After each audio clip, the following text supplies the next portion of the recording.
નમસ્કાર મિત્રો, મારી ચેનલમાં તમારું સ્વાગત છે। મિત્રો, પ્રાંતિજ તાલુકાના અત્યારે મજરા ગામે જૂથ અથડામણ થઈ હતી। પથ્થરમારા સાથે હુમલો કરતા 20 લોકો ઈજા પહોંચી હતી તેમજ અનેક વાહનોમાં તોડફોડ અને આગચાપી કરવામાં આવી હતી। જો કે ઘટનાની જાણ થતાં પોલીસ ઘટના સ્થળે પહોંચી ગઈ હતી તેમજ ઈજાગ્રસ્તને અને હોસ્પિટલ ખસેડવામાં આવ્યા હતા। મળતી વિગતો અનુસાર વધુ વાત કરીએ તો આ અંગે મળતી માહિતી પ્રમાણે ધાર્મિક કાર્યક્રમના આયોજનમાં વિવાદને લઈને બે જૂથો સામસામે આવ્યા હતા।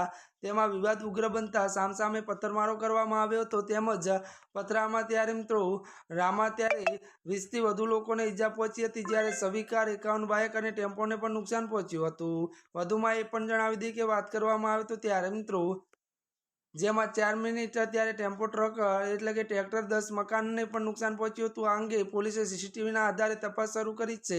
તો વધુમાં વાત કરીએ તો આ ઘટના પોલીસ વ્યક્તિ સામે જો કે મિત્રો નામજોગ સહિત 120 સામે ગુનો દાખલ કર્યો હતો। આ વિવાદ જૂની અદાવતમાં થયો હતો। અત્યારની આ મોટી ખબર મળી રહી છે।